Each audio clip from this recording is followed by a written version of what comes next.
ನಮಸ್ಕಾರ. ರಿವ್ಯೂ ಚಾನಲ್ಗೆ ಸ್ವಾಗತ. ನಾನು ಸೌಖ್ಯ ಗಾಂವ್ಕರ್. ಮುಖ್ಯಮಂತ್ರಿ ಸಿದ್ದರಾಮಯ್ಯನವ್ರಿಗೆ ಕೈ ಸರ್ಕಾರಕ್ಕೆ ಅತಿದೊಡ್ಡ ಮುಖಭಂಗ ಒಂದು ಆಗಿದೆ. ರಾಷ್ಟ್ರ ಮಟ್ಟದಲ್ಲಿ ಸಿದ್ದರಾಮಯ್ಯನವರ ಈ ನಡೆ ಈಗ ಚರ್ಚೆಗೆ ಗ್ರಾಸವಾಗಿದ್ದು ಕುತೂಹಲದ ಘಟ್ಟದಲ್ಲಿದೆ. ಹಾಗಾದ್ರೆ ಅತಿದೊಡ್ಡ ಸಂಕಷ್ಟ ಒಂದು ಎದುರಾಗೇ ಬಿಡ್ತಾ ಮುಖ್ಯಮಂತ್ರಿಗಳಿಗೆ ಮಾಹಿತಿ ಮುಂದೆ ಇಡ್ತಾ ಇದೀವಿ. ಮಿಸ್ ಮಾಡಿದ್ರೆ ನಮ್ಮ ಚಾನಲ್ನ ಸಬ್ಸ್ಕ್ರೈಬ್ ಮಾಡಿ, ನಿಮ್ಮ ಅಭಿಪ್ರಾಯ ಕಮೆಂಟ್ ಮಾಡಿ ತಿಳಿಸಿ. ಎಸ್ ವೀಕ್ಷಕರೇ, ರಾಜ್ಯ ರಾಜಕಾರಣದಲ್ಲಿ ಈಗ ಅಲ್ಲೋಲ ಕಲ್ಲೋಲ ಸೃಷ್ಟಿಸುವಂತಹ ಬೆಳವಣಿಗೆಗಳಾಗ್ತಾ ಇದ್ದಾವೆ. ಅದು ಕೆಲವೊಂದು ಹಗರಣಗಳ ಕಾರಣದಿಂದ. ಈ ಸರ್ಕಾರದ ಅವಧಿಯಲ್ಲಿ ನಡೆದಿರುವಂತಹ ವಾಲ್ಮೀಕಿ ಎಸ್ ಟಿ ನಿಗಮದ ಹಣ ವರ್ಗಾವಣೆ, ಅಕ್ರಮ ಹಣ ವರ್ಗಾವಣೆ ಪ್ರಕರಣ ಈಗ ಇಡಿ ಕೈಗೆತ್ತಿಕೊಂಡ ಮೇಲೆ ಹೊಸ ಆಯಾಮಗಳನ್ನು ಪಡೆದುಕೊಳ್ತಿದೆಯಲ್ಲ. ಮೊನ್ನೆ ಇಡಿ ರೇಡ್ ಆದಮೇಲೆ ಅತ್ಯಂತ ಪ್ರಮುಖ ಸಾಕ್ಷ್ಯಾಧಾರಗಳು ಲಭ್ಯವಾಗಿವೆ ಅಂತ ಇಡಿ ಅಧಿಕೃತವಾಗಿ ಪ್ರಕಟಿಸಿತ್ತು. ಏನೇನು ಸಿಕ್ತು, ಎಲ್ಲಿಗೆ ಹೋಗಿದೆ ಈ ಹಣ, ಮದ್ಯ ಖರೀದಿಗೆ, ಎಲೆಕ್ಷನ್ಗೆ ಹೋಗಿದೆ, ದಾಖಲೆಗಳನ್ನ ಹಿಡಿದಿದ್ದೀವಿ, ಸಾಕ್ಷ್ಯಾಧಾರಗಳು ಫೋನ್ ಸೇರಿದಂತೆ ಬೇರೆ ಬೇರೆ ಮೂಲಗಳಿಂದ ಸಿಕ್ಕಿದೆ, ಹಲವು ಪ್ರಮುಖರ ಇನ್ವಾಲ್ವ್ಮೆಂಟ್ ಅನ್ನ ಸಾಬೀತುಪಡಿಸುವಂತಹ ಆಧಾರಗಳು ಸಿಕ್ಕಿವೆ ಅನ್ನೋದನ್ನ ಇಡಿ ಹೊರಗೆಡ್ತು, ಕೋರ್ಟ್ಗೂ ಕೊಡ್ತು. ಕೆಲವೊಂದು ಪಾಯಿಂಟ್ಸ್ ಅನ್ನ ನಾಗೇಂದ್ರ ಕಸ್ಟಡಿ ಹಾಕಬೇಕು ಅನ್ನೋದ್ರ ಬಗ್ಗೆ ಎಲ್ಲ ಈ ಅಪ್ಡೇಟ್ಸ್ ನೋಡಿದೀವಲ್ಲ. ಈಗ ಕುತ್ತಿಗೆಗೆ ಬರ್ತಾ ಇದ್ದ ಹಾಗೆ ದೊಡ್ಡವರ ಕುತ್ತಿಗೆಗೆ ಇದು ಗ್ಯಾರಂಟಿ ಅನ್ನೋ ಬೆಳವಣಿಗೆ ಆಗ್ತಾ ಇದ್ದ ಹಾಗೆ ಮುಖ್ಯಮಂತ್ರಿ, ಉಪಮುಖ್ಯಮಂತ್ರಿ ಸೇರಿದಂತೆ ಮಿನಿಸ್ಟರ್ಗಳೆಲ್ಲ ಬೀದಿಗಿಳಿದು ಕೇಂದ್ರ ಸರ್ಕಾರದ ವಿರುದ್ಧ ಮುಗಿಬಿದ್ರು. ಪಶ್ಚಿಮ ಬಂಗಾಳ, ಬೇರೆ ಬೇರೆ ರಾಜ್ಯಗಳಲ್ಲೆಲ್ಲ ಆಗಿದೆಯಲ್ಲ, ಆ ಮಾದರಿಯಲ್ಲಿ ತನಿಖಾ ಏಜೆನ್ಸಿಗಳ ದುರ್ಬಳಕೆ ನಮ್ಮ ವಿರುದ್ಧ ಮುಗಿಬೀಳ್ತಿದೆ, ಸರ್ಕಾರ ಅಸ್ಥಿರಗೊಳಿಸೋದಕ್ಕೆ ಈ ಪ್ಲಾನ್, 5 ಜನ ಸಚಿವರೇ ಬಂದಿದ್ದಾರೆ ಸರ್ಕಾರ ಬೀಳಿಸೋದಕ್ಕೆ, ಮುಖ್ಯಮಂತ್ರಿಗಳ ಹೆಸರು ಹೇಳಿಸೋದಕ್ಕೆ ಒತ್ತಡ ಹಾಕ್ತಿದ್ದಾರೆ ಅಂತೆಲ್ಲ ಮುಗಿಬಿದ್ರು. ಕಲ್ಲೇಶ್ ಅನ್ನುವಂಥ ವ್ಯಕ್ತಿ ಇಡಿ ವಿರುದ್ಧವೇ ದೂರನ್ನ ಕೊಟ್ಟರು, FIR ದಾಖಲಾಯಿತು. ಏಕಾಏಕಿಯಾಗಿ ಪೊಲೀಸರು ಕೂಡ ಹಿಂದೆ ಮುಂದೆ ಯೋಚನೆ ಮಾಡದೆ ಕಲ್ಲೇಶ್ ಬಂದು ಹೇಳಿದ್ರು, ಇವರು FIR ಹಾಕೇ ಬಿಟ್ರು. ಈ ಎಲ್ಲ ಬೆಳವಣಿಗೆಗಳ ಬೆನ್ನಲ್ಲೇ ಮುಖ್ಯಮಂತ್ರಿ ಸಿದ್ದರಾಮಯ್ಯನವ್ರಿಗೆ ಅತಿ ದೊಡ್ಡ ಮುಖಭಂಗ ಆಗಿರೋದು. ಈ ಕೇಸ್ನಲ್ಲಿ ಇಡಿ ವಿರುದ್ಧನೇ FIR ಹಾಕಿದ್ರು, ಆದ್ರೆ ಕೋರ್ಟ್ ತೀವ್ರ ಸ್ವರೂಪದಲ್ಲಿ ತರಾಟೆಗೆ ತಗೊಂಡು ಪೊಲೀಸರು ಹಾಕಿದ್ದಂತ FIRಗೆ ಈಗ ತಡೆಯಾಜ್ಞೆಯನ್ನ ಹಾಕಿರೋದು ಕೋರ್ಟ್ ಮತ್ತು ಲಿಖಿತ ರೂಪದಲ್ಲಿ ಆಕ್ಷೇಪಣೆ ಸಲ್ಲಿಕೆಗೆ ಸರ್ಕಾರಕ್ಕೆ ಆದೇಶವನ್ನ ಕೊಟ್ಟಿದೆ. ಹೆಂಗ್ FIR ಹಾಕ್ತಿರಿ, ಹಿಂದೆ ಮುಂದೆ ಪರಿಶೀಲನೆ ಮಾಡಿದ್ರ ನೀವು?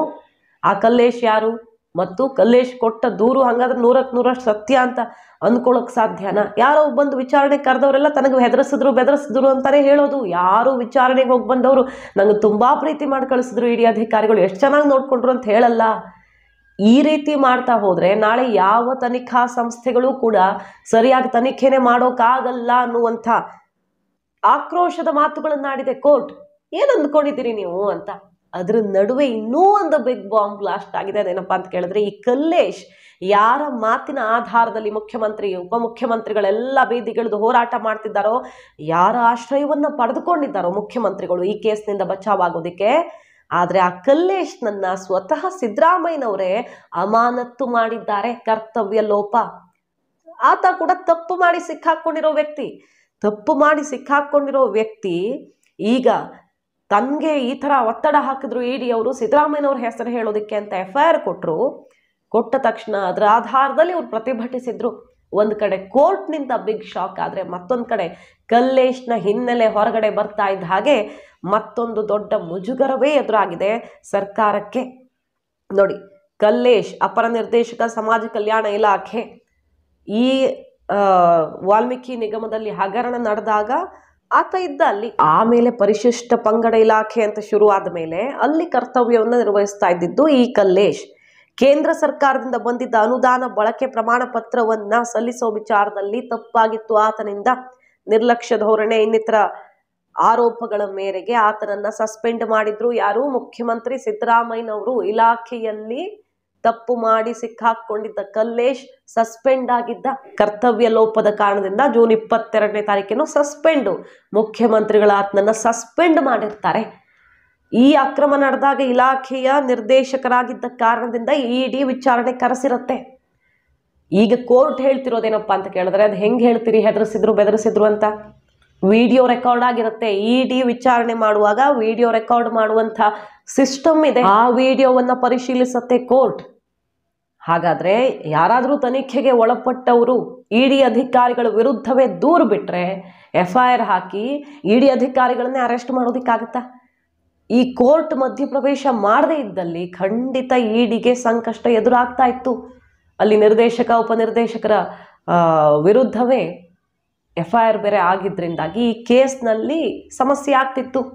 ರಿಟರ್ನ್ ಆಕ್ಷೇಪಣೆಯನ್ನು ಕೊಡಿ ನೀವು ಅಂತ ಸರ್ಕಾರಕ್ಕೆ ಆದೇಶ ಕೊಟ್ಟು ನ್ಯಾಯಪೀಠ ತೀವ್ರ ತರಾಟೆಯನ್ನ ತಗೊಂಡಿರೋದು. ಏನಂತ ಹೇಳಿದೆ ನೋಡಿ ನ್ಯಾಯಪೀಠ, ನಾಳೆ ಪ್ರತಿಯೊಬ್ಬರೂ ಕೂಡ ತನಿಖಾಧಿಕಾರಿ ಬೆದರಿಕೆ ಹಾಕಿದ್ದಾರೆ ಅಂತ ಹೇಳ್ತಾ ಕೂತ್ರೆ ಏನ್ ಮಾಡೋದು? ಈ ರೀತಿ ಅನ್ವೇಷಿತ ಹೊಸ ಹೊಸ ಐಡಿಯಾಗಳು, ಸಿನಿಮಾ ಐಡಿಯಾಗಳಿಗೆಲ್ಲ ಅನುಮತಿ ಕೊಡೋದಕ್ಕೆ ಸಾಧ್ಯವೇ ಇಲ್ಲ. ಅಡ್ವೊಕೇಟ್ ಜನರಲ್ ಈ ರೀತಿ ವಾದ ಮಾಡಿದ್ರೆ ನಾಳೆ ಯಾವುದೇ ತನಿಖಾಧಿಕಾರಿ ಸುರಕ್ಷಿತವೇ ಅಲ್ಲ. ಇಡಿ ಅಧಿಕಾರಿಗಳ ವಿರುದ್ಧ ಸರ್ಕಾರ ಏಕೆ ದೂರು ದಾಖಲಿಸ್ತಾ ಇದೆ? ತನಿಖೆ ನಡೆಸುವ ಅಧಿಕಾರಿಗಳು ಇಡಿ, CBI ಅಥವಾ ರಾಜ್ಯದ ಅಧಿಕಾರಿಗಳ ವಿರುದ್ಧ ಪ್ರಕರಣ ದಾಖಲಿಸೋದು ಸರಿಯಲ್ಲ. ನಿಮ್ಗೆ ಆಕ್ಷೇಪ ಇದ್ರೆ ಇಡೀ ಪ್ರಕ್ರಿಯೆಯನ್ನ ಪ್ರಶ್ನಿಸಿ. ನೀವು ಅಧಿಕಾರಿಗಳ ವಿರುದ್ಧ FIR ಹಾಕಿ ಅವರನ್ನು ಲಾಕ್ ಮಾಡೋದಲ್ಲ. ನಿಮಗೆ ಪ್ರಾಸೆಸ್ ಸರಿ ನಡೀತಿಲ್ಲ ಅಂತ ಅನಿಸಿದ್ರೆ ಇಡೀ ಪ್ರಕ್ರಿಯೆಯನ್ನೇ ಪ್ರಶ್ನಿಸೋದಿಕ್ಕೆ ಕೋರ್ಟ್ ಇವೆಯಲ್ಲ, ಕೋರ್ಟ್ಗಳ ಮುಂದೆ ಹೋಗಿ ಇಡೀ ಇನ್ವೆಸ್ಟಿಗೇಷನ್ ಪ್ರಾಸೆಸ್ ಅನ್ನೇ ನೀವು ಪ್ರಶ್ನೆ ಮಾಡಬಹುದು, ಅದಕ್ಕೆ ಅವಕಾಶ ಇದೆ. ಆದರೆ ಅಧಿಕಾರಿಗಳ ವಿರುದ್ಧ FIR ಹಾಕೊಂಡು ಕೂತ್ಕೊಂಡ್ರೆ ಹೇಗೆ? ಇದು ಸಾಧ್ಯವಿಲ್ಲ, ನಿಮ್ಮ ಸಿನಿಮಾ ಐಡಿಯಾಗಳು ಅಂತ ಚಾಟಿ ಬೀಸಿರೋದು. ಇಡಿ ಈ ರೀತಿ ಕೇಳ್ಕೊಂಡಿತ್ತು. ಈ ಕೇಸನ್ನೇ ಬುಡಮೇಲು ಮಾಡುವ ಉದ್ದೇಶದಿಂದ FIR ಅನ್ನು ದಾಖಲಿಸಲಾಗಿದೆ. ಪ್ರಾಥಮಿಕ ವಿಚಾರಣೆಯನ್ನೂ ಮಾಡಿಲ್ಲ ಪೊಲೀಸರು. ಆ ಕಲ್ಲೇಶ್ ಅನ್ನೋ ವ್ಯಕ್ತಿ ಹೋಗ್ತಾನೆ, ದೂರು ಕೊಡ್ತಾನೆ. ಪ್ರಾಥಮಿಕ ವಿಚಾರಣೆ ಹಿಂದೆ ಮುಂದೆ ಯೋಚನೆ ಮಾಡ್ಬೇಕಲ್ಲ, ಆತ ದೂರು ಕೊಟ್ಟಿದ್ದಾನೆ, ಹೌದಾ, ವಿಡಿಯೋದಲ್ಲಿ ರೆಕಾರ್ಡ್ ಆಗಿದೆಯಾ, ಅಥವಾ ಅಲ್ಲಿ ವಿಡಿಯೋ ಮಾಡಿಲ್ಲ, ಸರಿ, ಮಾಡದೇನೆ ಬೆದರಿಸಿರಬಹುದಲ್ಲ, ಆತ ನನ್ನ ಮಾಲ್ಗೋ ಪಾರ್ಕ್ಗೋ ಹೊರಗಡೆನೋ ಎಲ್ಲಾದ್ರೂ ಕರ್ಕೊಂಡು ಹೋಗಿದ್ದಾರೆ ಇಡಿ ಅಧಿಕಾರಿಗಳು. ವಿಚಾರಣೆ ಮಾಡುವಂತಹ ಸ್ಥಳದಲ್ಲಿ ಸೂಕ್ತ ವ್ಯವಸ್ಥೆ ಆಗಿರುತ್ತೆ. ಅಲ್ಲಿ ಬಂದು ಎಂಟ್ರಿ ಆದ್ಮೇಲೆ ಹೋಗೋ ತನಕ ಎಲ್ಲ ರೆಕಾರ್ಡ್ ಆಗಿರುತ್ತೆ. ಆದ್ರೂ ಹೊರಗಡೆ ಎಲ್ಲಾದ್ರೂ ಕರ್ಕೊಂಡು ಹೋಗಿದ್ರ ಆತನನ್ನ, ಕಲ್ಲೇಶ್ನನ್ನ? ಎಲ್ಲೂ ಕರ್ಕೊಂಡು ಹೋಗಿಲ್ಲ. ಹಾಗಾದ ಮೇಲೆ ಎಲ್ಲಿ ಬೆದರಿಕೆ ಹಾಕೋಕೆ ಎಲ್ಲಿ ಸಾಧ್ಯ? ಜೀವ ಬೆದರಿಕೆ ಹಾಕಿದ್ದಾರೆ ಅಂತ ಬೇರೆ ಹೇಳ್ತಾರೆ. ಸೊ ಇದೆಲ್ಲದರ ಬಗ್ಗೆ ಪ್ರಾಥಮಿಕ ವಿಚಾರಣೆಯನ್ನಾದ್ರೂ ಪೊಲೀಸರು ಮಾಡಬೇಕಿತ್ತು. ಅದೂ ಇಲ್ಲದೆ ಏಕಾಏಕಿ FIR ದಾಖಲು ಮಾಡಿದ್ದಾರೆ, ತಡೆ ಕೊಡಬೇಕು ಅಂತ ಮನವಿ ಮಾಡಿದ್ರು. ಇನ್ನು ಈ ಕೇಸಲ್ಲಿ ಮತ್ತೊಂದು ಮಹತ್ವದ ಬೆಳವಣಿಗೆ ಏನಪ್ಪಾ ಅಂತ ಕೇಳಿದ್ರೆ, ಒಂದ್ ಕಡೆ SIT ಇನ್ವೆಸ್ಟಿಗೇಷನ್ ನಡೆಸ್ತಾ ಇದೆ. ಈಗ ಇಡಿ ರೇಡ್ ಮಾಡಿ ಹಣ ವರ್ಗಾವಣೆಗೆ ಸಂಬಂಧಪಟ್ಟಂತೆ ವಿಚಾರಣೆ ಮಾಡ್ತಿದ್ದಾರೆ. ಇಲ್ಲಿ ವಾಲ್ಮೀಕಿ ಅಭಿವೃದ್ಧಿ ನಿಗಮದ ಹಗರಣದ ತನಿಖೆಯನ್ನು CBIಗೆ ಸಂಪೂರ್ಣವಾಗಿ ಒಪ್ಪಿಸಬೇಕು. ಈಗ SIT ಮಾಡ್ತಾ ಇರೋದನ್ನ CBI ವಶಕ್ಕೆ ಕೊಡಬೇಕು ಅಂತ ಯೂನಿಯನ್ ಬ್ಯಾಂಕ್ ಆಫ್ ಇಂಡಿಯಾ ಸಲ್ಲಿಸಿರುವಂತಹ ಅರ್ಜಿಯ ಸಂಬಂಧ ಹೈಕೋರ್ಟ್ ರಾಜ್ಯ ಸರ್ಕಾರ ಮತ್ತು CBIಗೆ ತುರ್ತು ನೋಟಿಸ್ ಅನ್ನ ಜಾರಿ ಮಾಡಿದೆ. ಈಗ ಯಾಕಂದ್ರೆ ಇದು ಸಣ್ಣ ಅಮೌಂಟ್ ಅಲ್ಲ, ಇಲ್ಲಿ ನೂರಾರು ಕೋಟಿ ರೂಪಾಯಿಗೂ ಹೆಚ್ಚು ಅವ್ಯವಹಾರ ಆಗಿರೋದ್ರಿಂದಾಗಿ ಇದನ್ನ CBIನೇ ತಗೊಳ್ಬೇಕು ಅಂತ ಕೋರ್ಟ್ಗೆ ಹೋಗಿದ್ದು ಯೂನಿಯನ್ ಬ್ಯಾಂಕ್ ಆಫ್ ಇಂಡಿಯಾ. CBIಗೆ ತುರ್ತು ನಿರ್ದೇಶನವನ್ನ ಕೊಡ್ತಾ ಇದೆ ಮತ್ತು ಈ ನಿಟ್ಟಿನಲ್ಲಿ ಸರ್ಕಾರಕ್ಕೂ ಕೂಡ ನೋಟಿಸ್ ಅನ್ನ ಜಾರಿ ಮಾಡಿದೆ. ನೀವು CBIಗೆ ಹಸ್ತಾಂತರಿಸಬೇಕು ಅಂತ ಮಹತ್ವದ ಬೆಳವಣಿಗೆ ಆಗ್ತಿರೋದೀಗ. SIT ವಿರುದ್ಧ ಇಲ್ಲಿ ಆರೋಪ ಕೇಳಿ ಬರ್ತಿದೆಯಲ್ಲ, ಪ್ರತಿಪಕ್ಷಗಳೆಲ್ಲ ಹೇಳ್ತಿರೋದೇನು, SIT ಮೊದಲ ಸ್ಥಳಕ್ಕೆ ಹೋಗಿ ಎಲ್ಲ ಸಾಕ್ಷಿ ನಾಶ ಮಾಡಿ ಇಡಿ CBI ಬಂದ್ರು ಅವ್ರಿಗೆ ಸಿಗದೇ ಇರೋ ರೀತಿ ಮಾಡ್ತಿದೆ, ರಕ್ಷಣೆ ಮಾಡ್ತಿದ್ದೇನೋ ಆರೋಪವನ್ನು ಮಾಡ್ತಿದ್ದಾರಲ್ಲ. ಈಗ ಯೂನಿಯನ್ ಬ್ಯಾಂಕ್ ಆಫ್ ಇಂಡಿಯಾನೇ ತುರ್ತಾಗಿ ಇದು CBIನೇ ಸಂಪೂರ್ಣವಾಗಿ ಕೈಗೆತ್ಕೊಳ್ಬೇಕು ಅಂತ ಹೈಕೋರ್ಟ್ಗೆ ಹೋಗಿರೋದ್ರಿಂದ ನೋಟಿಸ್ ಜಾರಿಯಾಗಿರೋದು. CBIಗೂ ಕೂಡ ನೋಟಿಸ್ ಅನ್ನ ಕೊಡಲಾಗಿದೆ, ಕೈಗೆತ್ಕೊಳ್ಳಿ ಅಂತ. ಬ್ಯಾಂಕ್ಗಳ ಮೂಲಕ ಇಷ್ಟು ದೊಡ್ಡ ವ್ಯವಹಾರ ಆಗಿರೋ ಸಂದರ್ಭದಲ್ಲಿ ಕೇಂದ್ರ ಸರ್ಕಾರದ ಅಧೀನದ CBIನೇ ತನಿಖೆ ನಡೆಸಬೇಕು ಅಂತ ಹೇಳಲಾಗಿದೆ. ಸೊ ಆ ನಿಟ್ಟಿನಲ್ಲೂ ಮಹತ್ವದ ಬೆಳವಣಿಗೆಯಾಗಬಹುದು.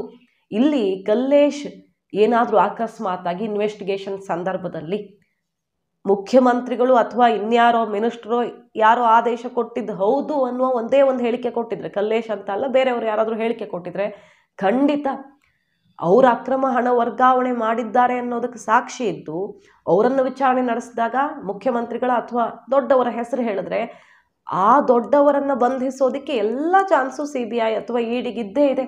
ಹಾಗಾಗಿ ಮುಖ್ಯಮಂತ್ರಿಗಳಿಗೆ ಎನಿ ಟೈಮ್ ದೊಡ್ಡ ಸಂಕಷ್ಟ ಎದುರಾಗುವಂಥ ಚಾನ್ಸಸ್ ದಟ್ಟವಾಗಿರೋದ್ರಿಂದ ಈಗ ಕೇಂದ್ರ ಸರ್ಕಾರದ ವಿರುದ್ಧ ಮುಗಿಬೀಳ್ತಿದೆ ಅಂತ BJPಗರಿಗೆ ಇದು ಒಳ್ಳೆ ಅಸ್ತ್ರ ಆಗಿದೆ. ಈ ಹೊತ್ತಲ್ಲಿ ಒಬ್ಬ ಕಳ್ಳನನ್ನ ಅಂದ್ರೆ ಆರೋಪ ಹೊತ್ತು ಸಸ್ಪೆಂಡ್ ಆಗಿರುವಂಥ ವ್ಯಕ್ತಿಯನ್ನ ನಂಬಿಕೊಂಡು ಇಷ್ಟು ದೊಡ್ಡ ಹೋರಾಟ ರೂಪಿಸೋದಕ್ಕೆ ಹೋಗಿದ್ದು, ಇಡಿ ವಿರುದ್ಧ FIR ಹೈಡ್ರಾಮಾ ಎಲ್ಲ ಸೃಷ್ಟಿಯಾಗಿತ್ತು. ಈಗ ಮತ್ತೊಂದು ಮುಜುಗರಕ್ಕೆ ಕಾರಣವಾದಂತಾಗಿದೆ. ಈಗೇನ್ ಮಾಡ್ತಾರೆ ಮುಖ್ಯಮಂತ್ರಿಗಳು ನೋಡ್ಬೇಕು. ಒಟ್ನಲ್ಲಿ CBI ಕಂಪ್ಲೀಟ್ ಆಗಿ ಈ ಕೇಸನ್ನ ಕೈಗೆತ್ಕೊಳ್ಳುವಂತಹ ಮುಹೂರ್ತ ಕೂಡ ಫಿಕ್ಸ್ ಆದಂತೆ ಕಾಣಿಸ್ತಾ ಇದೆ. ಮಿಸ್ ಮಾಡಿದ್ರೆ ನಮ್ಮ ಚಾನಲ್ನ ಸಬ್ಸ್ಕ್ರೈಬ್ ಮಾಡಿ, ನಿಮ್ಮ ಅಭಿಪ್ರಾಯ ಕಮೆಂಟ್ ಮಾಡಿ ತಿಳಿಸಿ. Thank you.